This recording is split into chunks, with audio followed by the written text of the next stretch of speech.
Hello everybody, this is CBR Hawk 1, aka God is Good, aka Granite Hope, to bring you another video by the numbers. Another big shocker for you. You're going to love this one because this is a central argument for the liberals here.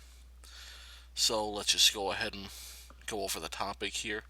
Topic of this video is income inequality. Now the argument is liberal policies. Let me just kind of scroll down here, because you know what this is going to be. Liberal policies are supposed to get rid of income inequality. Okay. And we're just going to see the results of this really quick. We're going to see how much the liberals really do dislike the difference between rich and poor. So, what you're looking at here is the Gini coefficient, Gini, whatever, however you pronounce that. But basically, what it is, it's just a simplified index that determines how much inequality you have. The higher the number, the more unequal your income. These are US Census numbers here. I don't normally like using Wikipedia, but I do have it backed up. This is the US Census website, factfindercensus.gov. These are gonna have relatively the same numbers. Here's all the tables here.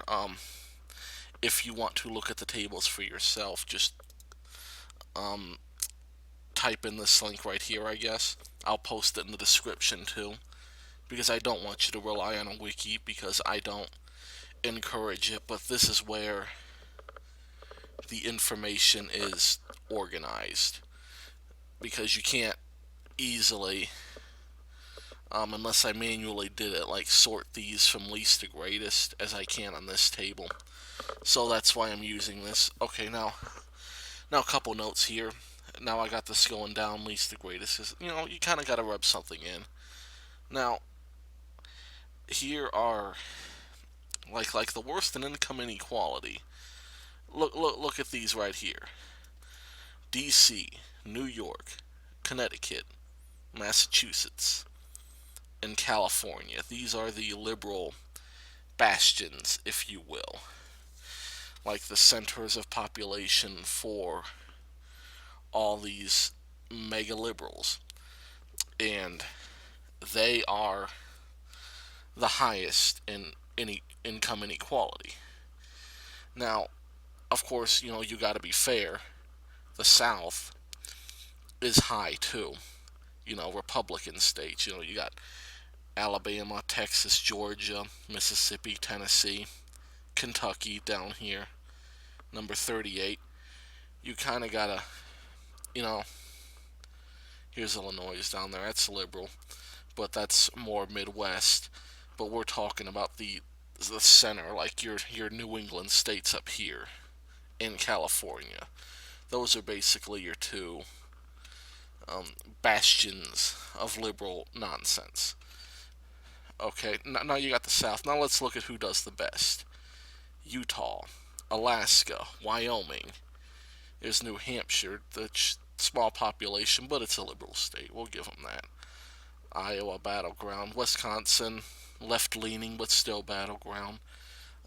You got Nebraska, North Dakota, Idaho, Montana up here at 11. And your plain states, the ones that, well, most of them, Kansas is kind of up here a little bit, but most of your plain states do very well.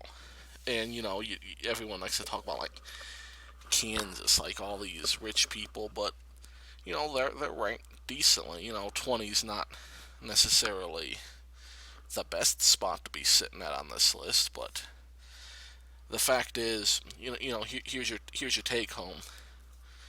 The bastions of liberal nonsense don't do so well. Um, and while the whole country as a whole doesn't do well, the central liberal parts do worse than the most conservative areas, the plain states, Utah and Alaska. These are the two most conservative states. It's not even close. And they're number one and two. And then you got Wyoming, very conservative. Nebraska, very conservative. North Dakota, Idaho, very conservative. Montana, very conservative. So, take home messages: do liberals pass their own test of income inequality? No, they don't.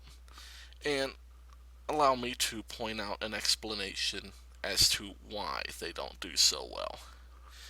See, the liberals, the regulations, you think, okay, liberals are, they're against the rich with all their regulations, their taxes, you know, they don't want income inequality. But see, here's the thing: the filthy rich can afford to pay.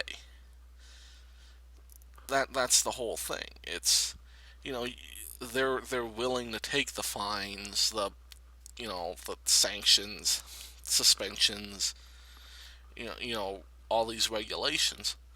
Here's who can't take it, and this has always been the great equalizer of income inequality: is a thriving, healthy middle class. Now, liberals say conservatives are not for a middle class, but the data, at least from an income inequality standpoint, says otherwise. Thank you all for listening. Have a good night. Love you. God bless. And watch more of my videos if you are interested.